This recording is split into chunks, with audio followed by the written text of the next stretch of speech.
is April 11th, 2023, 6:05 in the afternoon, evening, and we're going to call the meeting to order for the Town of Northborough Board of Health.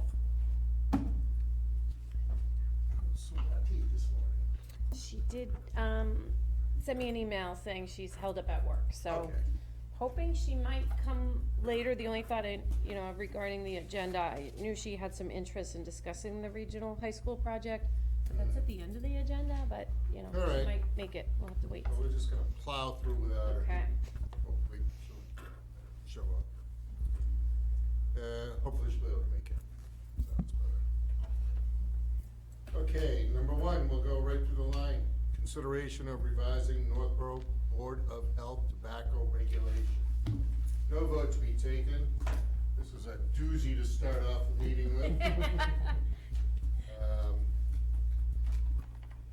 It looks like the last time we had tackled this issue was back in 2015, so I'm assuming that things are changing. I know it changed with the vaping, Yeah. and that's probably what's kicked this thing off. Yeah. So if you want to Sure. give us a little rundown. Sure. So, yep, you are correct, Mr. Chair. Our tobacco regulations in town were last updated in 2015. Since that time, the state's adopted flavor bans on tobacco and nicotine products, and the maximum amount of nicotine in electronic product, etc. So our local regulations are like less restrictive, and it's caused some confusion as Michael was doing compliance checks. So I'm going to hand it over to Michael in a minute. He's been working with the Massachusetts Health Officers Association, the MHOA. They have a grant that's funded through DPH, and they provide technical assistance to local boards of health. So, for example, Kevin Duquette was the agent that Michael went out with over a month ago to do that first round of compliance checks. So while I want to, this agenda item's really specific to our tobacco reg, just to, quick, big overcap where we are in tobacco compliance. We're checking with town council on the fining process. Michael has gone back out to some of those establishments, but we just want to make sure we find them correctly. We did issue warning letters for the first on the previously discussed violations. So we're working through that and waiting for a response on council. But the point of this agenda item is really for Michael he's done a lot of research on the reg to sort of talk about the model regulation that MHOA suggests we adopt, and that not get into the nitty-gritty today per se, but just to see if there's a consensus from the board on moving this forward and officially posting a hearing notice. So when any local board of health adopts a regulation, if it's Title V, you have to have a public hearing. If it's anything other than Title V, it's recommended that you would have a hearing. And what's really best practice is if we were going to put a draft forward, that the draft would be available, and that we post a hearing notice, as well as notify all of our retailers in town that we're currently looking at it. So my thought is today, let's get a general idea of where you feel about it. Michael can sort of talk you through a summary, and then the board would maybe just have a consensus, no formal vote needed, to say, yes, let's move forward in our next agenda. We'll actually post the hearing notice in time. We'll invite those retailers. And I would say it typically takes about 2 meetings minimum to pass a regulation. The first meeting, we'll look at the draft, we'll decide what sections, we'll take that input, and then we'll have a cleaner draft to officially vote, 2 meetings from now would be my recommendation, or as long as it takes. So I'll hand it over to Michael. Thank you very much, Kristen. So you have 2 packets in front of you. One, this is sort of a sample regulation that they put together from the MHOA and the Association of Health Boards. It is a exhaustive draft that lists everything that could change. There's highlighted yellows, which is new language, and the highlighted greens that are much more left up to the towns. Whether there's for example, a cap on licenses and things like that. So there's a lot that they recommend. My suggestion overall is to adopt mostly everything for the most part to get in line with the state's Mass General laws regarding smoking. So the second packet is the smaller one. The first part is taking pretty much all those green sections that I had mentioned and with my recommendations. And on the second page are what 2, 4, 6, 8 local towns have done. Some of them have updated them over the past few years and some of them have not. But some of the language everybody else has adopted most of that in some form. Not sure how, and I don't wanna go through line by line, but as she mentioned, our regulations were last updated in 2015. So even though there is a state ban on flavored tobacco, it's not in our regulations. Technically, someone could sell multiple I'll check flavors, what but you not, want. well, I shouldn't have said that. Cause it's not in our regulations, even though it's a state regulation. The manufacturer letters that I mentioned at the last meeting are not in our regulations. That's some important stuff. Do we have to have these, if it's in the state, do we have to have it in the town? That's why we're still working with council a little bit, trying to figure out how to find, what the finding structure is. And can we find state violations with their recommendations or with town's recommendations? If the state says no flavored tobacco products, can we have flavored tobacco products? No. Or it's just banned outright? It's Yeah, banned out. we could be more restrictive than the state, so some of those Okay, yeah, add-ons, so we're gonna follow the state, and the possible add-ons would be blunt wraps, or we could Well, do that's already in this. in our local regs, but not in the state's model Right, tobacco. that is, I think the only thing that is completely up to the municipalities, is the ban on, which is a tobacco leaf for you to roll tobacco, in any fashion. Oh, that's the only thing that, they left alone? That is, in all my research, that's the only thing that is not in the federal or state regulations, but the towns can adopt it, I'm not quite sure why. And I think it's really important, one of the most controversial, I went through this same process when I worked in Uxbridge of updating our regs, and the state model regulation does recommend a cap locally on the number of establishments. They recommend that it would be one establishment per 1,000 residents in town, so Northborough, 15 to 16 permits, which is pretty much exactly what we do have. But that's really up to the board, right? Whether or not you'd wanna put a cap on the number of establishments or leave that out. But I think the general language we'd like to move forward with, but there's additional add-ons of how far you can be located from a school, is one we've seen added to other communities that's mentioned in these model regulations, but in Northborough, I talked with Michael, that's one of those where we say, we don't really have that much business next to our schools in Northborough, right? Like, we don't abut a downtown school, so maybe some of those, we don't really, with the zoning, there's really not a need to adopt that, for example, a certain setback. So, there definitely are add-ons that need to be a discussion on the board. The closest business to Algonquin is 1,700 feet or something. Yeah. So Oh, is it? Is that the convenience it's over that, the Bacon's Wine and Spirits. store? Yeah. I think the closest thing, unless I missed something. Yep. That is over 2,000 feet. So, out of the 8 local places, I just chose the one that are closest to us. 5 have a cap on permits, the other 5 don't. Almost everybody has a dollar value that you can sell single cigars at to discourage too many children from buying them. It's usually around $2.80, something like that. That was what most of the other towns had done. Almost everybody adopted some distance from schools, which we don't necessarily need to worry about, but do we have it in there just in case something ever happens? The other one that is suggested, but it's certainly up to us, is whether we have a distance allowable between other tobacco permits. And Bacon's Wine have one, and then the Tennessee place become a smoke shop across the street. Is that acceptable? I don't have an argument necessarily either way, but it's something to discuss. I don't, unless there's something more to add that why we would or would not do that. And then the suggested fine structure, there's the state law violations are $1,000 for the first fine, $2,000 and $3,000 progressively. Currently ours are 100, 200, and 300, as 300 is the cap of non-criminal disposition. But this goes back to what we're allowed to do, we're still working with council to try to figure that out. Whether we are allowed to adopt, according to this at least, we can adopt the state fine structure if we want to, fine 1,000 for every first violation. None of those other 8 towns did that. They've all stayed with the 100, 200, 300. A couple of them went 300 across the board, because that's the limit of non-criminal disposition. But adopting the state is an option according to these regulations, but maybe not from council yet. And the only other thing that we have a major discussion on, that we have a choice on, of a number of violations in a certain time frame. So if their second violation within 24 months, 36 months, and so forth. Some towns are 24 months, their suggestions are 36 months. My suggestion certainly is a longer time frame, is a greater deterrent. That you have now 3 years to have 3 violations or you lose your license, or potentially have hearings and so forth. So I didn't mean to go too much. Yeah. It's all in here. So I said, as you're looking through the bigger packet, all the green stuff are the ones that we would decide as a town. We don't have to adopt any of them, we can adopt all of them. So, you know, a discussion between all of us over the course of the next month or two.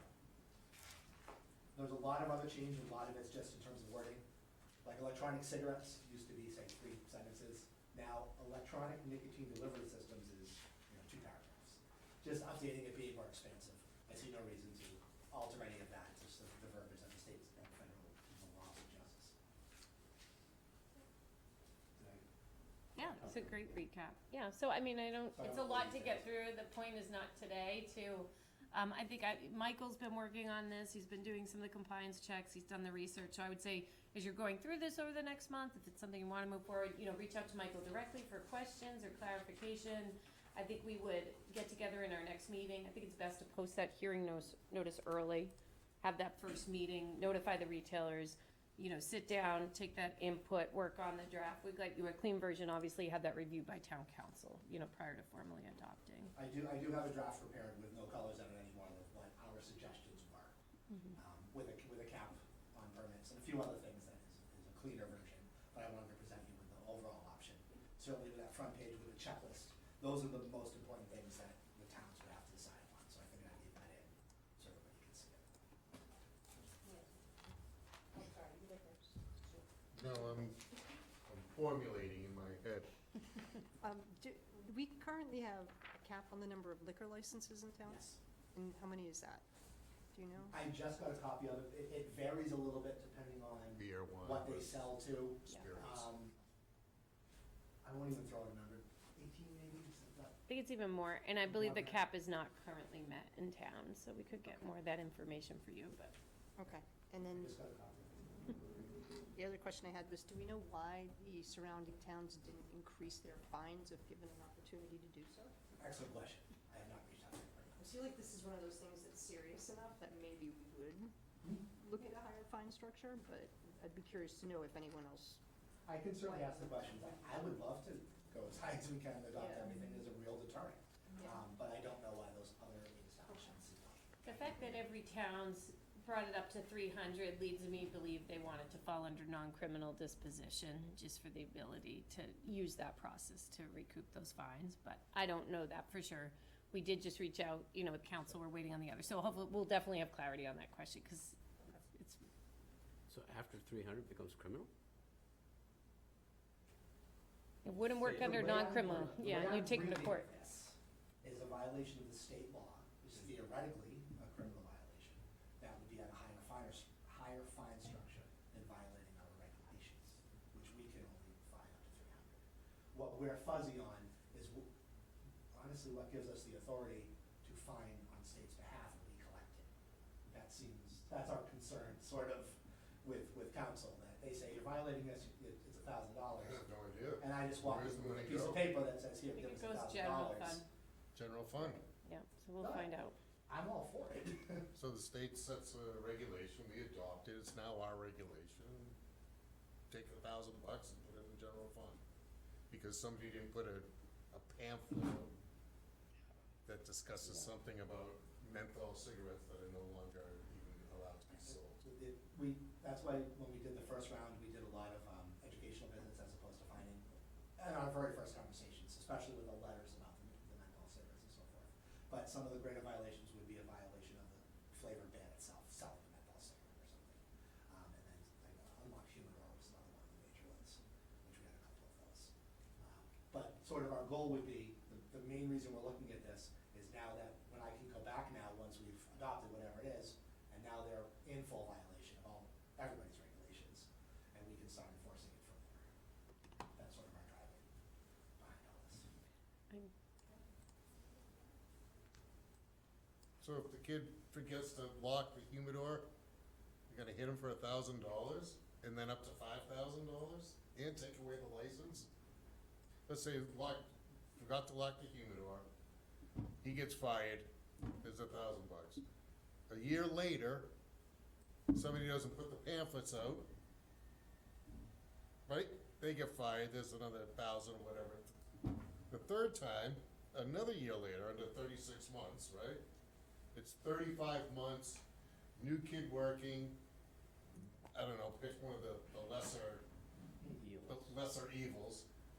They lose their license, their permit to sell, and they get hit with a $5,000 fine. In a lot of it, I believe, in a lot of the circumstances, we can add the language may as opposed to shall. Is that what the may versus shall? I'm not sure it's in everything, but at least in terms of the suspensions and so forth it is. I believe we can certainly add that to the violations as well and leave it up to some discretionary. Does the violation have to be different, or can it be, does it have to be the same for the repeat violations? So let's say, I believe it's written as the same.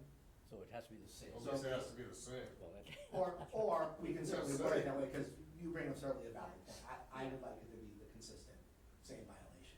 And I think it's worth noting in practice, you know, when Michael went out with Kevin, we keep all the copies of the signage. So anything as simple as a sign, we'll make that correction on site. You know, I'm not gonna take all the signs and take the time to issue a citation if we could just help them tape it up. So anything, there is a lot of signage required, but all the copies of those printed signs are available for free. We can order on Mass Clearinghouse, and our goal on all of those is just to correct on It site. should be pasted. Yeah. So, I mean, may sounds better than shall. Shall. That at least gives a That's flexibility brutal. to the town. I think it's brutal. I think that's a lot. I mean, we went through this in 2015. This was not as simple Oh, sure. as you can imagine. This was a serious undertaking to put together these regulations as they are. So there's certain things that are absolutely required to change. It's a no-brainer. It has to be changed under the state regs that aren't, is that what you're telling me? We'd want to be in line, right? We want to be in line, but they don't, if we just left our regs the way they are, then that's fine, or are there certain regs now that a state and the vendor's gotta follow the state ones, even though we don't have them listed in our regs? Is that what we're talking about? Or is this just sort of getting everybody on the same page, even though we're not gonna be on the same page with the states, because there's gonna be some things that are in the states that I don't think this board, maybe I'm wrong, I am fuddy-duddy here, but I think some things on this board that maybe we wouldn't want to adopt, such as a $1,000 fine. So if we don't adopt a $1,000 fine, but there's a state reg that's, and I know I'm playing with the fine thing, which we don't quite, isn't clear. But if we don't adopt choose something that's the state that would, regulation, how about smoking bars? Are those allowed under the state regulation? They are. I don't believe any of our 8 local ones allow it. I know there's 3 in Marlboro, I believe, or 2. That's what I heard. I don't know for a fact. We used to have one smoking bar. I don't think we have any now, do we? Yeah, I don't think there's any. Oh, you have the cigar, that's right. Yeah, we Yeah. did. It went away. Actually, had 2. We had one downtown, Yeah. it was Bucky Rogers' place, right? Yeah. And then, wasn't there, with the computer places across from Gary's Antiques and that? Yeah, that was a cigar. Is there That one was a there? cigar bar too. Was it, inside that little building Yeah, over there? Fitzgerald's. Yeah, it's now like a Institute. computer, Oh, that place, yeah. yeah. I mean, to answer your question, no, there's not a specific need to update anything. Okay. If we have the ability to follow the state regulations, We'll do it. then that's the course to take. Our thought was to just get in line with everything else and not have to eliminate questions, certainly in terms of the finding and so forth. So, in this page where it says, these are not currently in our regulations at the Correct. bottom, right? Yep. At the bottom. And this is basically to correct those regulations that are Correct. missing from our. I think I have a different order of originally, but yes, the ones at the bottom are not there, and the ones at the top are my These all, recommendations. the ones at the top that are there are Yep. all the state, that are in the state regs, Right. correct? As I said, those are purely my, I'm aware that there's a lot of So- discussion meant to be had. I think, without getting too much, I think we could go through this list very quickly with 17 with just a yes, no, and if it's anywhere in between, we could save it. But that way we could get, if we were to move forward, a model updated, and if you're all in agreement, we'll just include it. And if you're not sure, we'll leave The it how it is. checklist, you mean? Yeah. Do you want me to run through that? If Okay. we vote, not vote, Right. but we raise our hand, yes or no? It's not a formal, we're just talking about a draft language, Yeah, no, I so, get it. yeah. Okay, so number 1 is no permit renewal if outstanding fines exist. We typically do that you know, with other Yes. types of permits, it's not uncommon that they would Pay your have. fine when you get your permit. Yep, so, yes. Yes. No permit renewal of 3 sales to persons under 21. I think that's a pretty big one. I think that's fair. We luckily haven't had any underage sales with nicotine products. They did reach out. We were working on other substance use in town. I did some research on that, and we've had pretty good compliance. Is that forever or within a certain time That's what frame? I was just looking to see in the regulations. Okay, I don't see it so specifically. we'll put a note to I think check we the had 24 timeline. hou- 24 months. Yeah, okay, So I'm time, getting a little bit, the 24 months is more than we're looking at from you folks. yeah, versus for 24, 36. yep.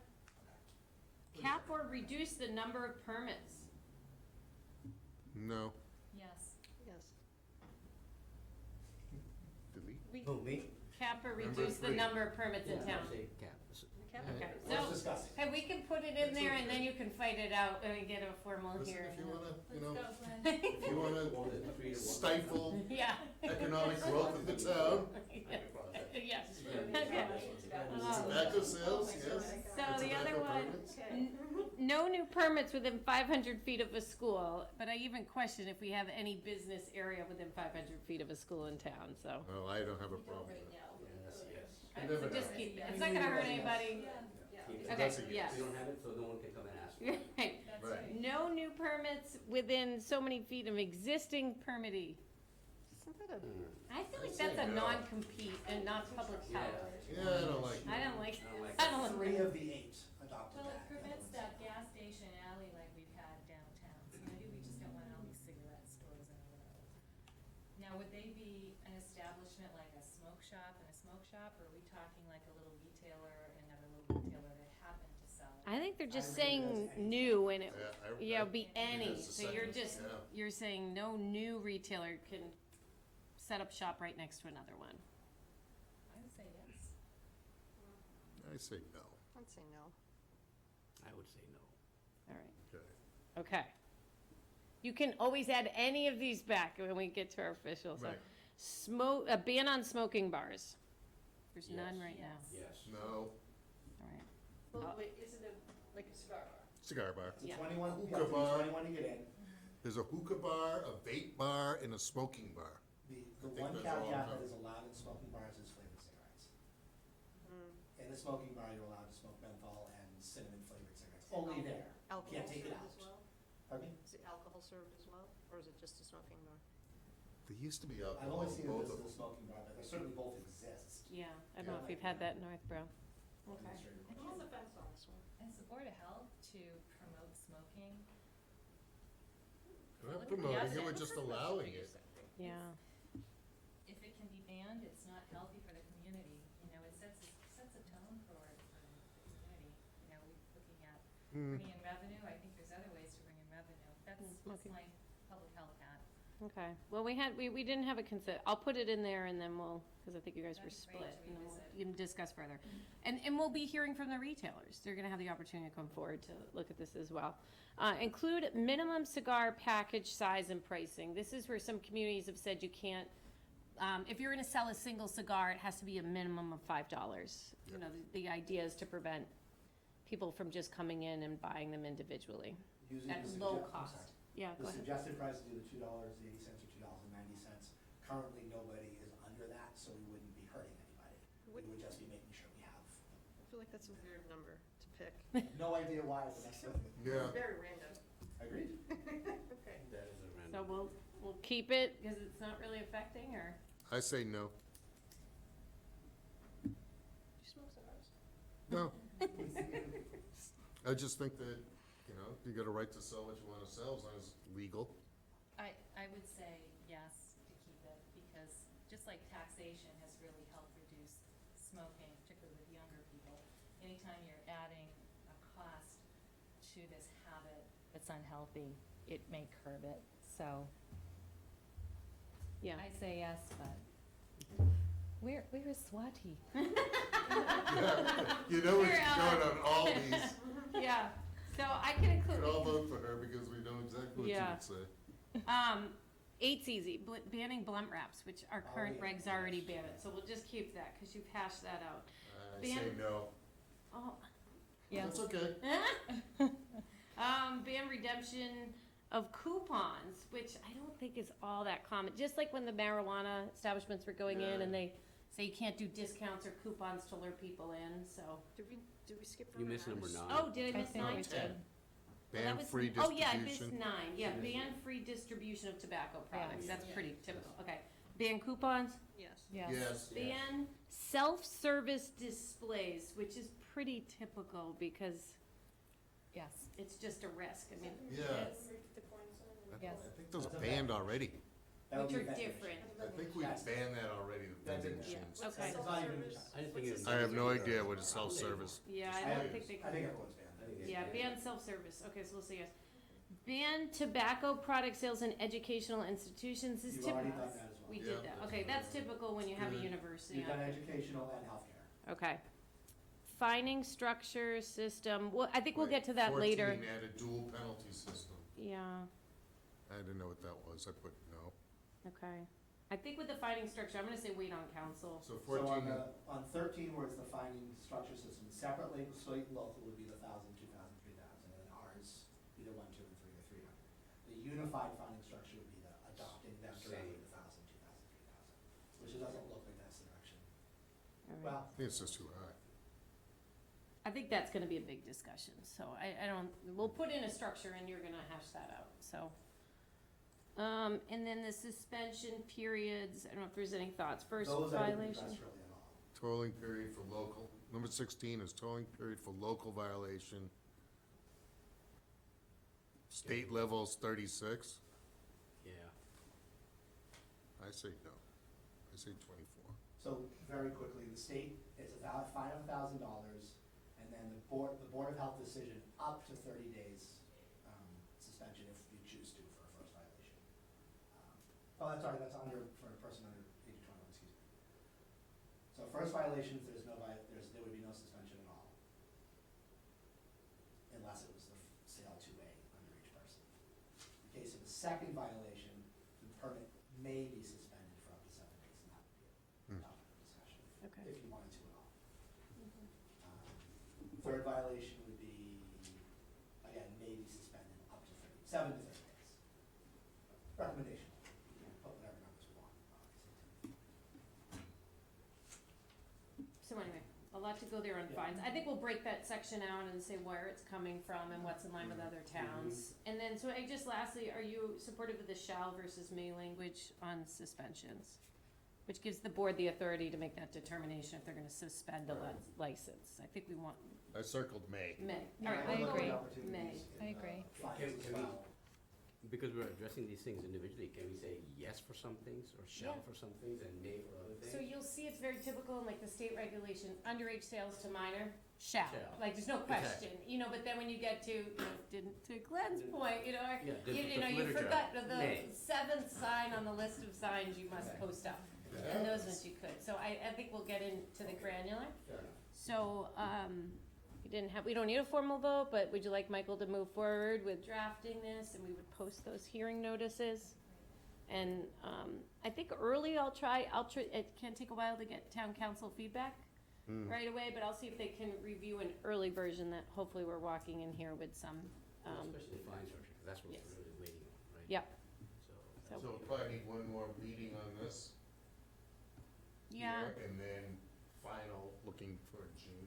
right, that would be my guess. May, we'll have a clean draft, we'll have invited, it'll be an open hearing, it'll be a hearing. In May? Public hearing in May, and then we'll continue that open hearing, until any revisions are needed in June. Why don't we just No, have I a think May meeting we just need for one us to more. review the draft, Right, and then have the open meeting in June and July. we could, sometimes it's helpful as you're drafting it though, to get the feedback from the retailers, cause we could have a pretty good rough draft available, and to push that out based off of this. Then you get all that feedback, you can really discuss it, and then have that next meeting to officially vote it. I think sometimes having feedback and opening that early is helpful than putting all your time into the permit and the draft language, and then you hear in the 11th hour that, oh, you didn't think of this, that will affect my business. Cause we can continue that open hearing. Plus, we have another month to go over it anyways after. Right, and I don't know where town council's gonna come in that review period too. Okay. Okay, Anyway, that's fine. we'll get the pitchforks from here on.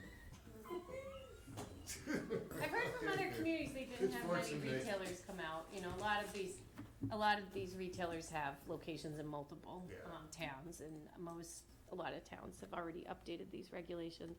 Our goal, and we talked about this at a recent Board of Health meeting, our goal is to join a tobacco control, group, and, we're trying to work through that process, and I can tell you our first meeting with our tobacco control group, if we're able to join one through the state, is they're going to say, have you updated your regulations? So we're just doing this work now, so we're Right. in line with the other Metro West towns if we're gonna join that group. I don't see anything in here that's too offensive. And did the other towns get a lot of pushback from their vendors? They didn't, they said, you know, they No. had, nobody came, and one of the towns is at Southborough, or maybe it was Northbridge when I was speaking to her today, that, you know, nobody came, the first town, you know, the first violation, you know, somebody came, but I did hear from Northbridge has had underage minor sales, but they said they come right in, they pay the fees, it's amazing. But they're working through a tobacco control region, just like Southborough, they did have a fine for, was it youth sales? Underage, yeah. And that vendor came in and paid the fine, and they've been compliant since, so. And the other question that, you know, obviously town council will have to advise, is it possible to have a different fine structure for different violations, like for instance, selling to underage minor, because that's gonna hit them harder Yeah. than not putting a pamphlet out. Yeah, that's the one. I mean, that to me is, That's how it started. you know, Yeah. so if they can put a higher fine, whether it's whatever it is for the first, second, and third, and make it different, and I don't know if that's possible or not, I mean, that's what council is gonna have to tell us. Well, it certainly can. You know, talking about pamphlets, we're talking about signage, I can carry those with me. And then also even the letters, I now have a zip file from a vendor that has 12,000 letters in it, pretty much. I can also have those on hand. So if I'm questioning them and they flip through, oh, I don't have my, you know, my Marlboro ones, I can provide most of those. We've non-egregious Yeah. violations, and then adopt the stronger Right, because, violations. I mean, I think there are certain things that should be definitely hit them over the head with a hammer. Right. But there's other things like, oh, do we really need to go this way? I agree as well, certainly even in the flavored tobacco, the two that we found were potential flavor, and it was not intentional on their part. But then they gave them something that they didn't know, because it's not labeled cinnamon, Mhm. watermelon, desert storm, something like that. Right. You know, and the vendors said, oh, yeah, we'll take that right off. They weren't intentionally doing it. Whereas I mentioned at the last meeting, you hear that they're hiding it behind the counter in the cooler to Yeah. sell it to their friends. And that's not happening in this town. So really the only concern that we're hitting, as you said, is the underage sales. Everything else is, we can work with them. Yeah. Good. Not trying to punish anybody, we're just trying to make sure everyone's doing it, of course. Keep in mind, Northborough is a business-friendly community. If it's healthy. Sorry to throw so much at you, I appreciate everyone's time. Thank you so much. Thank you, Michael. Good. That's some good work. All right, we shall move on to Be Well Northborough. Seems apropos. All right, so, it's a fun time of year, there's a lot happening on health and wellness initiatives across town. Joanna Graham and the library staff have done an amazing job, they've been pulling together health and wellness programs and initiatives for the spring and summer. What's coming up is May 1st through 7th, the town's hosting their first ever wellness week, and so this has been a collaborative partnerships with schools, the rec department, library, the senior center, and there's a big townwide calendar that's going to be released in the next week or so with a fun like activity wheel for kids to fill out. And if they do, you know, all the wellness wheel activities, something on sleep, something on intellectual reading, something about going outside, they can return that form. I believe it's going to be through their school nurse or the library to get a free prize. So really just trying to connect people to health and wellness resources, and that's a spin-off of our Be Well Northborough activities. We're continuing with the free Narcan trainings at the libraries since that program started in December. Our public health nurses have trained over 218 individuals in Northborough on Narcan administration, harm reduction strategies, and they've distributed this life-saving medication free to all attendees. So that's been a huge response in Northborough. So that's been mostly as a result of that strong partnership with these other, you know, library and schools, and really bring groups out. I was able to attend a junior women's club training where they did some of that work. So they're continuing with that. More dates were just announced on the calendar. April 30th is our townwide cleanup, which I believe is hosted through the Community Affairs Committee. So Be Well Northborough work with them. Then we have some trash picker grabbers to make it a little easier for volunteers to use to get in the poison ivy and pull out that trash on the side of the street. So we'll be deploying those. Those will be kept here in Town Hall, and hopefully reused every year. We're gonna sign them out with numbers and, ask for everyone to return those. June 10th is Northborough Culture Fest. June 22nd is the Be Well Northborough Summer Kickoff Event. Again, I was gonna bring the fun sunscreen dispenser down for them to see. Would you, we have these big sunscreen dispensers with Impact Melanoma, and those are gonna be deployed at the parks. 4 of them are working with DPW, so those should go out in the next month or so and be there in time for summer. So we'll be giving out through Greater Boroughs free sunscreen, and then there's all the fun free kid things coming together for that. So that's our Be Well Northborough update. Good. And that's online as well. Yeah, so bewellnorthborough.com, and there's a whole Online. calendar of events, it's all there. So there's still free classes at the library. Wellness Week, there's some neat ones sponsored through, I believe, Wegmans is sending a nutritionist out and teaching classes at the library about packing a healthy lunch or healthy snacks. There's cooking classes. I think there's something about nighttime viewing and stars, you know, in partnership with the Boy Scout projects. A lot of outdoor things and health initiatives that will be happening. That's great. That is good. I had to share it. Oh, and then I realized we'll bring that sunscreen dispenser Oh, I down should've too. grabbed that too. So these are our fancy, you know, pickers that we're finally gonna have, and it's great. Northborough does a fabulous job. That's a community affairs, works closely, and DPW supports that project, so it's been happening for a long time. Kristen, is Be Well doing the CPR classes also? Yes, so we've been, I've been coordinating that through the health department, and Ally's been great in rec and handling the registration. So those have been extremely popular. So it's typically a CPR course for an individual to sign up online and find somewhere to take it. It can be over $100, you know. So we did find a great nurse. She's a school nurse out of Grafton Public Schools, actually, who's been teaching CPR on the side for maybe she said 20 years. And so she comes in with 12 mannequins, and she trains everybody beginning to end. It's through the American Heart Association. And so she's been running those once or twice a month, and they're filling right up. And so we did add some additional programs. What we do is it costs us at Northborough $60 to host that through her, which is a decent rate. And then the individual attending pays half that cost, and Be Well is picking up the other half. And the rec department's great. If there's ever a need with aid, they have a way to handle that, which is awesome. We're looking, one of the things at Springtown meeting is that revolving fund for our department. My goal is that our nurse, Erin, will be trained to teach CPR, and one of our state grants will even allow for the purchase of all the mannequins. So I'm hoping we might be able to offer some of that in-house and keep this first aid, AD training, maybe even look to CPR. So our goal is that the health department will try to keep that partnership and offer those, you know, as we move forward. I think they're also having the defibrillator training as well.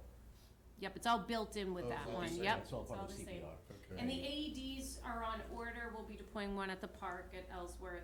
There'll be new ones going into all the town buildings, senior center, library here, DPW, the water barn. And The those schools are, already have them, I think. the schools have them, schools yeah. have one. Ours that have been in the buildings aren't the Smart Talk 2 ones, so we're excited.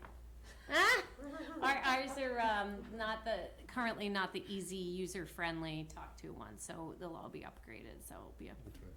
And those some- are We big do have guys. somebody that services them all, right, in town?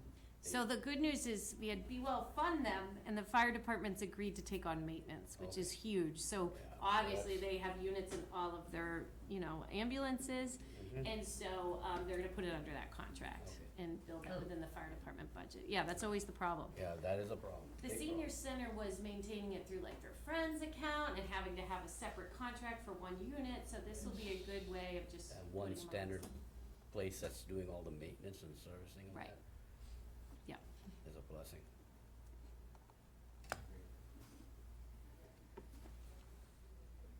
Okay, submission of drug-free community grant application. So I think been keeping you guys in the loop on this group. So Drug-Free Communities, it's a grant that's actually awarded to substance use prevention coalitions. Purpose of the grant is to prevent and reduce youth substance use So we've had a coalition in Northborough, Southborough, and I've talked to you before about how it was rebranded Encompass. And so we successfully submitted our grant through grants.gov for the coalition. We won't find out until July or August if we're awarded this grant. It would provide the coalition, Northborough, and the health department will be the host for this grant. And similar to, I believe, like how Natick has done it. So sometimes it's through the health department, sometimes it's through youth and family, sometimes it could be through, a nonprofit. But we'll find out if we get the grant. It was Isabella Caruso, our regional epidemiologist, is a great writer, phenomenal researcher, and she really pulled all the numbers. So I'd emailed all of you that 20-page narrative. It's a lot, but those numbers are really an important read of taking a snapshot of where is substance use in our communities. Even just looking at the different rates of use among young girls and boys and seeing those higher girls' rates are starting to increase. And we really developed that action plan for 1 year to try to hit on some targeted goals. And so regardless if we get the grant, we're gonna move forward whatever steps in that action plan we can execute as a coalition. But be looking for, updates. I'll let you know. It's a great grant opportunity. Hopkinton and Holliston were recently awarded this grant money. And it would definitely give us a great partnership with the schools to support them and prevention programming, et cetera. So stay tuned. Either way, the opioid settlement money will be going towards prevention. There's a whole range. The plan is not set yet, but we'll be, again, incorporating schools. So if this grant's received, it would be in partnership with trying to use the opioid settlement funds to meet substance use prevention needs in our community. So stay tuned on that one. I finally have time in the office now. I think it felt like a full-time job for the last month pulling it together. So learned a lot about federal grant portals. I think there were about 20 attachments we had to upload and certifications of non-lobbying activities. And anyway, it was very cumbersome, but it was a good process. If we're not awarded this year, they always give you feedback. All the forms are neatly saved that we could just make the modifications, continue to build the coalition, and reapply again next year if needed. And it is a 5-year grant, so it's worth the effort. If you Right. get it, you have 5 years, and you can renew it for another 5. And most of the communities around here, like I think Easton's one, Stoughton, Avon, Natick, they all did receive that second 5 years. So I think we could be successful as well. Okay. How'd you find out about that grant? I don't How just. did you find out? You just open the newspaper? Well, Oh, look at that. it's colleagues. I want to give credit to Southborough Youth and Family Services. They connected us with a great consultant, Amanda Decker, with Bright Solutions. And her sort of job history is she used to work as a substance use prevention coordinator in Avon for maybe 8-10 years. That was her first program out of like an MPH program. And she worked that, and then she's since branched out and helps other coalitions apply for the funding. Because it's really overwhelming application and working within the strategic prevention framework. It's, not always intuitive, and all the goals have to be SMART goals and measurable. You need a whole data collection plan. So I think we found out about it, and just talking Hopkinton and their health director recently receiving the awards. And then Amanda was brought in, Northborough paid for $7,000 consulting cost to Amanda Decker.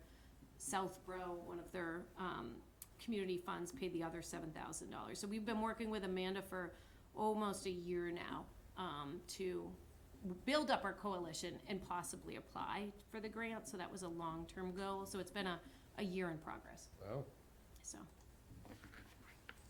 getting there now. getting there, long process. So we are still with Encompass, and that's sort of next here. I think I've covered a lot of that, but we'll be building up that coalition. Want me to just roll right into that? No, we have an intern for the summer. Oh, right, it was out of order, okay. So our intern, we're so excited to be welcoming Gabriella Knox. Gabriella, you all have her resume, or the resume in front of you, very impressive. Undergrad at BU, I believe, public health, working on a master's. And Gabriella will be working on food insecurity, so we had to, when we submit for a possible intern, we have to give a list of possible projects. One that we came up with recommendation Mary Ellen Duggan, our school wellness coordinator, had this idea of, hey, the senior center has this amazing calendar of all these events in town. Could we do something similar on food insecurity? you know, really linking all the greater boroughs, the different food pantries, or Meals on Wheels, or other resources that might be just outside the border, but still somewhere an individual could seek support related to food banks, you know, the senior center, Meals on Wheels, just trying to have sort of a directory and a good understanding of what are the needs in our community, are we meeting them, you know, and how do we refer residents to them. So we'll be meeting with Gabriella in the next week or so and getting that project started. It's really exciting. DPH pays Gabriella to work for us. Good. $17 an hour. Wow. And so it's a really prestigious internship. I think only 20 students are awarded, and they have like over 150 applications. Oh. So it, you know, anyway, you get the best of the best. You might remember last year we had Ariella Levinson, who did a neat project in working with pediatricians' offices about vaccine hesitancy, and did some great work there. So we're excited to have Gabriella, and if you have thoughts on that program, we'll be working with her, and love to give you the opportunity to meet with Gabriella. Good. Maybe she'll come in on the next meeting. Sounds good? I think it officially, they start in May. So yeah, I guess the timing would work. I think the 24th, there's like, DPH has the exact start date and end date, how many hours, but we'll work it Oh, out. okay, well, she can We'll just definitely do a She presentation. can just send us a card or something. Yeah, we'll definitely do a presentation at the end, but we'll, and Isabella, because it's a Greater Boroughs project, Isabella will be directly supervising her in that capacity. Good. Encompass. So, just real quick, so we talked about the drug-free community grant. We are gonna start actively recruiting members. We do have just a holding place and Encompass webpage on the Board of Health site. So if any of you have interest in getting involved, level of membership involvement doesn't mean attending monthly meetings, but maybe just volunteering if we're gonna host an event or providing input. So all varying levels. If you're at all interested in just staying, you know, involved, feel free to just go on that website or reach out to me, and we can just put you on the mailing list so you sort of know what's happening around Yeah. the coalition, the work that's taking place. We're very excited that we will, I'm gonna hand this around, through a grant with the town of Hudson, we are going to be sponsoring this Encompass Coalition one-day positive culture framework. So if you're in the public health world, you probably heard there's 2 groups out of Montana that do this positive culture framework, where they're really trying to teach you to think about public health from a positive perspective. So not say to your young child, don't use drugs, you'll die. You know, we're all the negative that we all get into, you know, you're gonna ruin your lungs. You know, and really trying to get these positive community norms and really change that framework in a way that's more engaging, Is that marijuana? meaningful. Is that a pot plant that they're growing in the front? Oh, I didn't even, I don't know what they're growing. I It is don't know. Montana. I didn't look closely. But, you know, for members, we'll be hosting that one-day positive culture framework. That individual will be coming down from Vermont to offer this one-day training. The attendees are gonna learn 3 lessons from prevention research that form the foundation of the framework. Models of understanding behavior change in a cultural approach. And this session will conclude with an overview of positive culture framework and its components. So we've heard really good things about this group. I wanna say the training, it's not cheap. It might be as expensive as $5,000 to $7,000 for this one-day training. So really a superb trainer coming in. If any of you have interest, I believe there's 60 openings for that one-day training. It will be hosted in Southborough, and I think we're starting off with our coalition and our members first, and then they're gonna be opening it up to other coalition members and sort of that Hudson coalition group. So if you have any interest, please let me know. It's obviously weekday. It is always, I know. We just expect you all to just retire and do this work full time. So, or take a vacation day to learn about it. Yes. So, and then I'm going to go actually out to Montana, June 20th to 23rd. BSAS, the Bureau of Substance Addiction Services, is funding health directors and staff in our area to go out for a 4-day training on the paradox of positive learning. It's preventing harm by promoting health. So it's a training all about this positive framework. And all costs will be covered through the state. We'll be traveling with Isabella Caruso is also going, as well as the Hudson Health Director. They're regional substance use prevention coordinator and one of the Natick Health Department members, so I'm excited about that. That's exciting. And that's before the training program? I think, was it the day before? I know, it's gonna be a lot of positivity. That's what I'm saying, are you gonna be back to give some? Yes, voting on it. I might be the expert at that That's what I'm saying, point, by that yes, time. yeah, it's about a week, yep, the next week. So that's all I have. Good. Town meeting warrant article, the athletic complex project. Yes. So you all have an insert, this was continued from our last meeting, so just to recap, many of us were, we attended in January a meeting, a joint meeting with the Southborough Board of Health. We'll actually be voting those minutes today. We asked questions, regarding the proposed artificial turf field. Really, we were focused on the health concerns, not financial of the project. We did get responses back. I tried to summarize some of the most meaningful responses to our questions in this, one pager here. It looks something like that. It's at the end of your packet, right after Gabriella's resume. And so we did have this on the agenda last week. There was a question, Southborough did vote in favor of this project at a prior meeting. I did get their actual motion, and it just said the Southborough Board of Health was in favor. There wasn't, I think one of you might have asked me after, do you know exactly what they voted? So it was really just a generic in favor is my understanding. And it was asked at last meeting that we actually put, I think, Dr. Sane asked that we push this meeting up a week so the board could formally make a recommendation or a vote prior to town meeting. So this will be voted at town meeting. So, I can sort of talk through these. I think the product itself is not the tire crumb PFAS. So just a quick recap, it's this EnviroFill, which is like a sand that's coated in this microban. But it's important to note that the planning board did require a third party to actually test this material and actually do some environmental testing at the site. That's been going through the planning review process, and they have approved this project. There is some baseline levels of PFAS out there.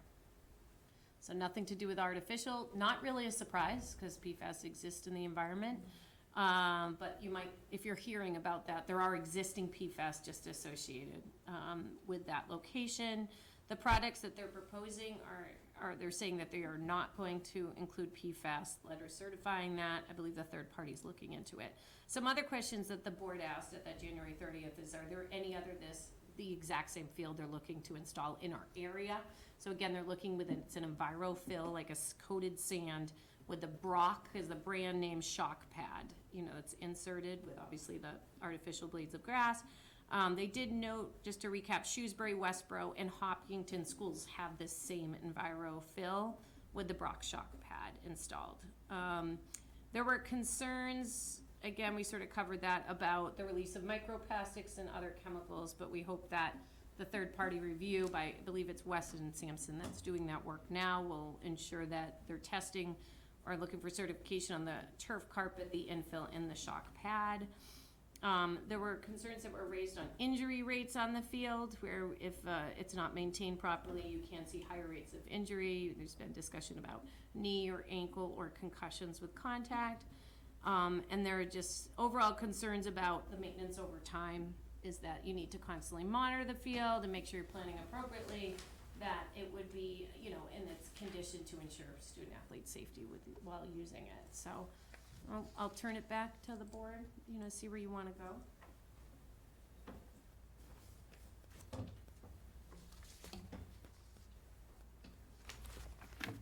I'm not opposed to it. I'm not opposed to it. Say we make a motion. Okay, you opposed to it? Nope. All right. The chair will entertain a motion on the Algonquin Regional High School Athletic Complex project. Is this the motion This is you're the hoping motion. for? Well, the motion's really long, and I don't know if you want to go part by part and say what's important. One thing that was voiced by Dr. Sani after last meeting is that there were certain promises that were made I don't want to say promises. We asked about, are you going to do GMAX and Hicks testing, for example? And, the schools, in an email, buried in a very long email chain, said, yes, we will. So with Dr. Sani, they had a Just wanna make sure conversation. that's We included. want to make sure not only is it done, but where does that report go? So for example, this draft motion or condition item There 3 it is, number 3, yeah. just really outlines that, you know, this is their writing. The schools have said that GMAX and HIC testing shall be conducted annually by the turf manufacturer, and that's part of their warranty contract, right? So we don't know who the final bid is, but that's already in the spec for the bid. The district has said that they shall continue annual testing for GMAX and HICS rating after the warranty period's completed, for example. All testing results, so this is where I added, if the board wanted a condition to ensure that that went to the right place, we could say that testing results shall be forwarded to the Northborough Board of Health and the school district physician, right now Safdar Medina, within 30 days of the testing. Just so it's great to do the testing, but where is it going? So these are just some recommended conditions. The other thing Dr. Sane spoke to me about is requiring that there's some tracking of injuries, so over time if there's a change. So I drafted this condition 4. I specifically called out from the research, what I've seen is artificial fields, if not maintained properly, can lead to increased hip, knee, ankle injuries, is also concussions, but concussions specific to impact with the field surface. Concussions are going to happen on the field, you know, right? Again, so looking that if they could track that information by category and submit that to the school district, and same, the Northborough Board of Health, once a year. So over time, you could see if there's an increase in injury, which might lead you to consider replacing the field sooner or later. Or an increase, it could be sooner. On this number 4, Mhm. I feel like there's a lot of data that we would want to get, Mhm. but the schools might have a Not different be way able of to. putting that data together. So is there a way that we can include that the board shall provide a standardized form or minimum questions or something like that, so we know we're gonna get the data points that we want as the Board of Health versus what they wanna give us? I think that's a good question. And even as I drafted this quickly, I don't even know if they collect it that way. You know what I mean? Or do they have, so I think we would need to be a partnership and working, I would say, with the school physician to determine a tracking form, Yeah, you know, to capture these. So maybe this motion, So, and the other thing is, you know, injuries at the time it occurs, they're not gonna have the exact diagnosis. They're right, gonna know, oh, so-and-so injured his knee, right, so-and-so injured his ankle, and that's date, time, which field, that kind of stuff, you know? But to know, oh, he had a lateral meniscus tear, they're not gonna know that on the field right. necessarily. So, I'm not sure how much, because it could take time for them to get to that quote-unquote diagnosis, or do we just need that, yeah, they had an injury on that field? You know, to your point, Teresa. right. Well, I'm not one to make work for more people, God knows I have my own work to do. But, you know, if there's a way as part of the tracking that the event gets occurred, so, you know, July 14th, there's a knee injury on the field, but then there's a month later, there's supplemental report for each of those injuries that occur on the field. The July 14th injury was a torn meniscus or something like that, just so that, you know, we are able to get the finer details on that data. How about if we were to make it more generic and say that the Northborough Board of Health is to work with the school district physician and athletic director to develop a Plan for capturing and reporting plan for capturing, injury details Yeah. and reporting. reporting injury details that occur on the artificial, because there's a lot of fields out there. On the fields, on the artificial Artificial, fields. fields, because then we're sort of leaving it open, I like that. The first, number 1, sorry to bounce around, this was really basic. You know, one thing we noticed, there was a recommendation, and I noted here, there's DPH, back when we had that meeting, DPH has this like 2-pager where they recommend tips for safely using artificial field. And one of the recommendations is just signage, letting people and families know, you know, keep your shoes on, you know, wash your hands after use, because we do obviously have a lot of spectators and young children. And so the schools did commit that they would post signage at both of the fields with the manufacturer's recommendations for use. So, I mean, the schools have committed to it, so it'd just be a simple sign. So they've already agreed to number 1, I don't see that being an issue. Number 2, again, that's something that they propose that they're going to be looking into, and really 3 and 4, We requested. or would be what we requested. Yep. And again, it's a, you know, I guess the way I have this worded as a draft motion, you know, we don't necessarily have regulatory authority here, right? We're not approving a planning board project. So I mean, it would be that Northborough Board of Health recommends or supports the project, Yep. provided the following conditions are met, you know? Yep. That works? So moved. Okay. Do you need me to read through it one more time, or are we good with those changes, cause I have them written down? Changes, I think. I'm good with the changes.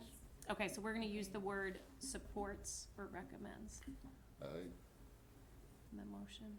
Northborough Board of Health recommends. recommends Yeah, the Algonquin project, provided the following conditions are met. Okay, Recommend project, okay. and I have it all written here, so I'm gonna hand that to you, and then you're gonna type it up. So Yeah. I think I had read off how we're gonna redo the language on 4. Okay. Thank you. Good. Want to just go into the minutes? Can we do any? No? Well, we just need a quorum. Oh, do we? Then we have 3 for each one. Yep, 3 for that's all you January need. and No. 3 for Yep. one. Then we're good. And so So- please note the meeting minutes that were joint between Southborough and Northborough. I didn't put them on letterhead for Northborough, I will, I just Yeah. was lazy and I copied Southborough's and said that's what it looks like. So if you want changes, we will Yeah, I post see them that. officially in our letterhead. But that was a joint meeting. All right, so the first one is January 17th. That was myself, Teresa, Lisa, and Slut. So the 3 of us.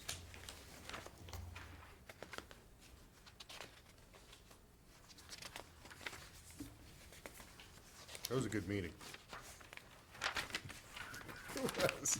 January I 17th. can see that. January 4 17th. It was, pages. it was a good It meeting. was a good 4 meeting. pages. It was vivacious. What happened?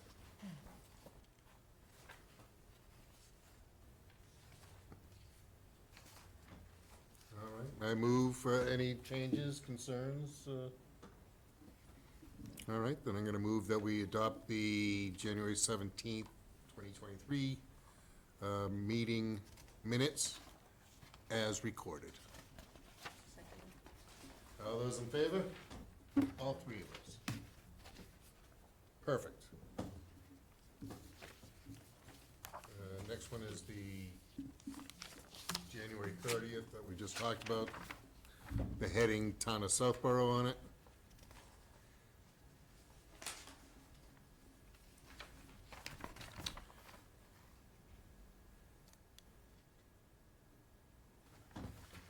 Clear and good. I move that we adopt the meetings from January 30th, 2023, meeting minutes as recorded. Seconded. All those in favor? Aye. Unanimous. The third one is last month's meeting, I was not there. I wasn't either. We've got delete, and this one would have to wait. That will wait. That will wait. Just curious, so I think for consistency, we either wanna use the first name or the last name, whichever one you want. Okay. It should be consistent, because here I see sometimes it says Christian, and other times it says Black or We have gay. a couple different people, so Yeah, so whatever you just, prefer let's be is what consistent, I'll do. let's be consistent across the board. You And I got would it. suggest even putting the first and last name. Yep, Yeah, just Not full that you name. get 2 Johnsons in here. Right. Or 2, not like you get 2 J's or Sonny's, but Okay. you Sure. could get 2 Blacks, 2 Johnsons. Two Capobianco. Well, yeah. Definitely be another More French. likely than Jane. Yeah. There are a lot of us. We'll revise those for next meeting. May 9th. That's it? I do have a question for you, Christina. I signed up to do a, Okay. a training. Yes. When is that? Oh, which one did you sign up for? WHAB. Oh, that's on my reminders. I did write down. I That, didn't put it in my calendar. I know, I should have put this in my calendar. Oh, I have it, Saturday, right? May 6th. it's May May 6th? 6th. Okay. Yep, Yes. Holiday Inn, Okay. you should, You're so doing that too, right? Lisa as Yes. well is attending and Michael, so, and Lisa, thanks for sending that email when we registered, so the town is cutting the check, so you shouldn't be paying when you go, it should be all taken care of. We already submitted those for payment. So I'm really excited you're going to that, so that's the annual certificate program at the Holiday Inn Express. You've probably done it at some I did point. in the past. You know the show. You must have at some Long point, time Glenn, all these It's years. nice that and you're- I close. can't remember. Yeah. He's Yeah. been here for It's what, all 20? time. Well, if 25. 5 years? if May 6th is free, let us know and we'll register you, but, excited you're both going to that. I just had 2 other quick updates. You ready? No.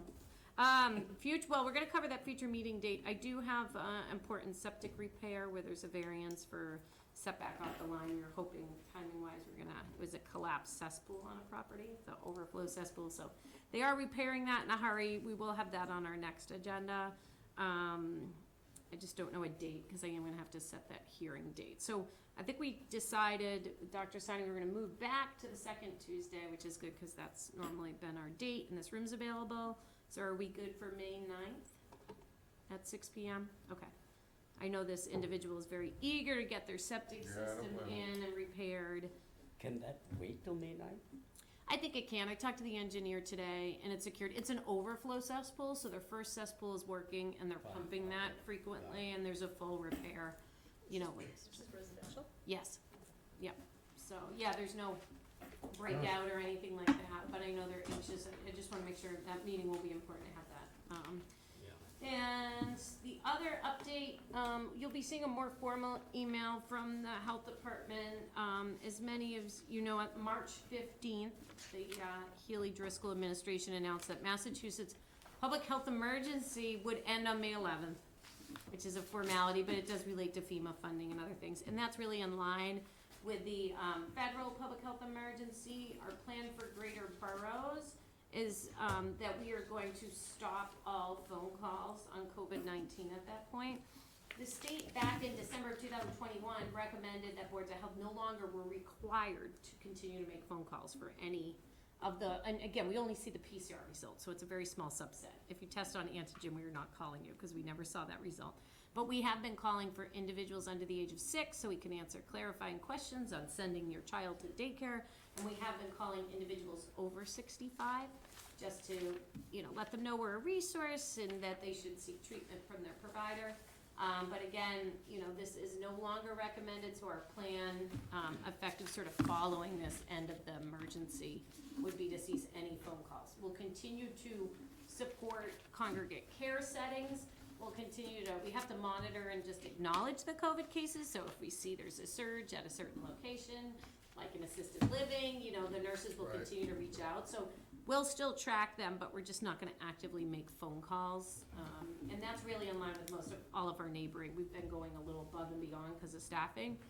And we're gonna find plenty of ways to keep them busy on other projects, but our plan was to sort of, we're gonna have to stop at some time. It just felt like tying it to the state of emergency made sense. And the numbers look good.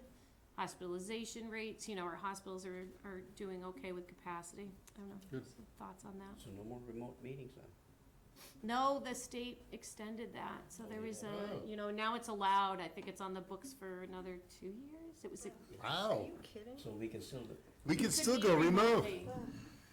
and we still have to say that governor's advisory, if we Yeah. do a remote meeting, or no, without it? Maybe we wouldn't have, well, John Cordero's no longer here, and that was his thing that we read that. So I don't know if the next town meeting, if we do meet remotely. Most other towns I know that are meeting remotely don't read I that, don't read that thing anymore, okay. so. 2025. 2025, yeah, so, yeah. But we'll stay in our work clothes and continue to meet in person. Is that our plan? Sounds good to me. Maybe this summer, you know, if it's a busy time, Yeah, we we'll can go always meeting switch to on and meeting off. if we know people are traveling and quorum's an issue. You know, you could just have it Zoom Right, one time, just say, Yeah. yeah. let's Is have that it our Zoom. It's fridge nice to there? have an option. yes. Why are we putting water in a med fridge? Nobody's drinking it, it's locked. It's only because if you do lose the temperature by having the water cooled, that will hold temperature longer. Yeah. Versus an empty asking the fridge. question. Who thought? Nobody's helping themselves. We're just, Who are drinking out we're med just, we're refrigerator? probably end up moving this. You could try to get the water, but it's locked. I'm just saying, we had DPH come into our office, you can't put that in this, it's an immunization thing, there's medication in it. Yeah, so I mean. Those water- those- It was hammered into me with the threat of a fine Right. from the state, not a local thing. Right. I was like, well, wait a minute, I see bottles of water with Now you know the meds answer in to there. next time they come around. Yeah. Why is your sandwich in there? I said, go and ask Kristen. Just keep it cool. And to keep, yeah, it In case does, the power goes out. that way when the power goes out, we don't get alert that the vaccine temp dropped right away, Yeah, cause often we exact- just that have was- one small vial, so. Yeah. But it's all tracked. Good. I'm sure the bottles were sanitized first. I'm just asking the question. I didn't mean to ruffle feathers. That's a good question. I'm just saying, cause from experience, the nightmare of DPH coming in, it's like, what are you doing? No Powerade though, we're not doing No, any others. nothing like that. I guess that's it then. That's it. I'm gonna move that we adjourn this meeting. Sounds good to me. Second. All those in favor? Aye. Everybody. Unanimous. You are a unanimous board Thanks, though, everybody. except, Except for cigars. smoke. That's for cigarettes. Cigar.